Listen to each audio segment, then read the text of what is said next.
భారతదేశ మొట్టమొదటి మహిళా ఉపాధ్యాయురాలు గొప్ప సంఘ సంస్కర్త శ్రీమతి సావిత్రిబాయి పూలే 195వ జయంతి వేడుకలను నల్గొండ జిల్లా కేంద్రంలోని జ్యోతిబా పూలే సెంటర్ వద్ద నిర్వహించారు. బీసీ సంక్షేమ సంఘం జిల్లా అధ్యక్షుడు చక్రహరి రామరాజు ఆధ్వర్యంలో జరిగిన ఈ కార్యక్రమంలో సావిత్రిబాయి చిత్రపటానికి పూలమాలలు వేసి నాయకులు ఘనంగా నివాళులర్పించారు. ఈ సందర్భంగా చక్రహరి రామరాజు మాట్లాడుతూ 195 ఏళ్ల క్రితం సమాజం మూఢనమ్మకాలు, సాంఘిక దురాచారాలతో నిండి ఉన్న తరుణంలో సావిత్రిబాయి పూలే తన భర్త జ్యోతిబా పూలే అడుగుజాడలో నడుస్తూ విప్లవాత్మక మార్పులకు శ్రీకారం చుట్టారని కొనియాడారు. ఆకాశంలో సగభాగమైన మహిళలకు విద్య నేర్పడం ద్వారానే సంపూర్ణ సమాజ మార్పు సాధ్యమని ఆమె నమ్మారు. సత్యశోధక సమాజంలో భాగస్వామి అయి బ్రాహ్మణీయ భావజాలాన్ని వ్యతిరేకిస్తూ పురోహితులు లేకుండా వివాహాలు జరిపించిన మొట్టమొదటి సంఘ సంస్కర్త ఆమె అని పేర్కొన్నారు. భర్త చనిపోయిన మహిళలను సమాజం హీనంగా చూస్తున్న రోజుల్లో వారికి ఆశ్రయం కల్పించి గౌరవప్రదమైన జీవితాన్ని అందించారని గుర్తు చేశారు. బాల్య వివాహాలను వ్యతిరేకించి సమాజంలో పెనుమార్పులకు ఆమె కారణమయ్యారని తెలిపారు. నేటి తరం ఆమె స్ఫూర్తితో సామాజిక సమానత్వం కోసం కృషి చేయాలని పిలుపునిచ్చారు.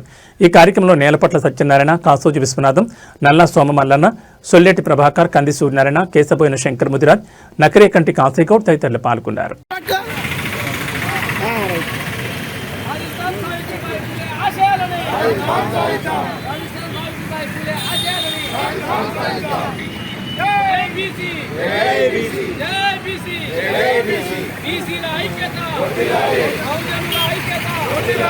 శ్రీమతి సావిత్రిబాయి పూలే 190వ జయంతి కార్యక్రమాన్ని బీసీ సంక్షేమ సంఘం నల్గొండ ఆధ్వర్యంలో ఘనంగా నిర్వహించడం జరిగింది.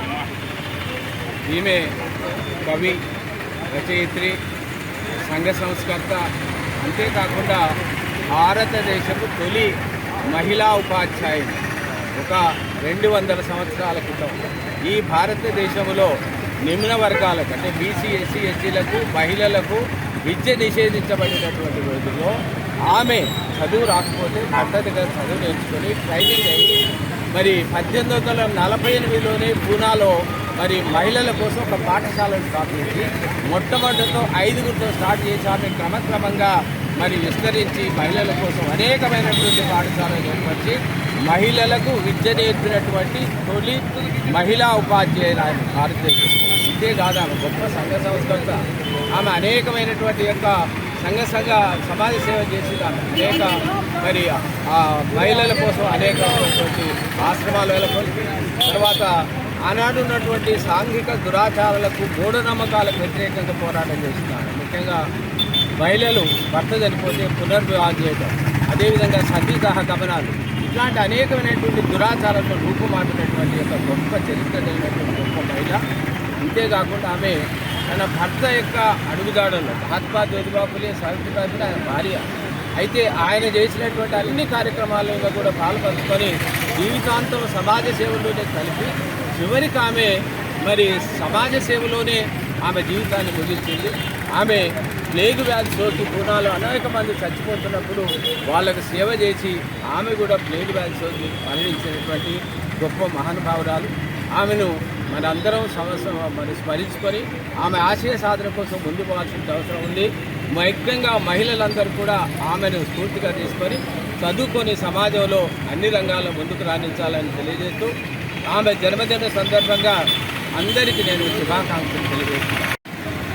సావిత్రిబాయి పూలే 1833 సంవత్సరము జనవరి 3వ తారీఖు నాడు సతారా జిల్లాలో కట్కాపులో జన్మించింది. ఆమె 9వ సంవత్సరమే మహాత్మా జ్యోతిరావు పూలే 13వ సంవత్సరంలో వివాహం జరిగింది. ఆ వివాహం జరిగిన తర్వాత ఆమె అంతా చదువుకోలేదు. ఆమెకు భర్త దగ్గరనే చదువు నేర్చుకొని 1848లో మొదట పూనాలో పాఠశాలను నెలకొల్పింది. అదేవిధంగా ప్రతి సంవత్సరం 52 పాఠశాలను నెలకొల్పి మహిళలకు విద్య నేర్పించింది. ఆమె విద్య నేర్పేటప్పుడు అగ్రకుల బ్రాహ్మణులు, ఇతర అగ్రకుల వాళ్ళు ఆమె మీద పేడ కూడా చల్లేది. అయినా కూడా ఒక చీర సంచిలో పెట్టుకొని వెళ్ళి ఇంకో చీర స్కూల్ పోయినాక మార్చుకొని అదేవిధంగా ఈమె ఇట్లా చదువు చెప్తుంటే వాళ్ళ మామ గోవిందరావు గారు వాళ్ళని ఇంట్లో నుంచి వాళ్ళ దెబ్బతో ఇంట్లో నుంచి నిలబడితే ఒక మహిళ, ముస్లిం మహిళ ఇంట్లో ఆశ్రమం పొందింది. అదేవిధంగా 1876-77లో చాలా కరువు వచ్చింది. అప్పుడు పూలే గారు, సావిత్రిబాయి వాళ్ళు వీళ్ళందరూ కలిసి మేస్ట్రేజ్ దగ్గరికి వెళ్ళి అక్కడ ఉన్న దానాగారాల గిడ్డంగులలో ఉంచుకొని చేస్తే దాన్ని అంతా కొల్లగొట్టించి పేద ప్రజలకు పంపించారు.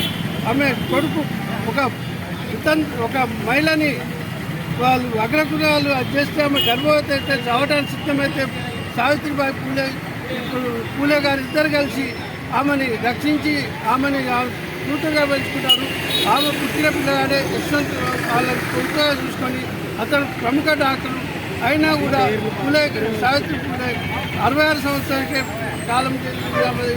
ఆమె ఆ విధంగా పూనాలో లేకువాదిలో సంఘ సేవ చేసుకుంటూ ఆమె మరణించింది లేకువాది సోకి.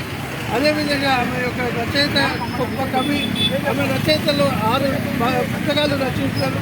ఆమె పుస్తకాలు చాలా అద్భుతము. ఆంగ్లము ఎలా నేర్చుకోవాలనే విజ్ఞానం కూడా ఒక మంచి పుస్తకం నేర్చుకుంది ఆమె. అందువల్ల పూలే గారి సావిత్రిబాయి జయంతిని అధికారికంగా చేస్తున్నందుకు ప్రభుత్వానికి ధన్యవాదాలు. జ్యోతి పూలే సావిత్రిబాయి పూలే యొక్క ఆశయాలను సాధిస్తామని కోరుతున్నాను.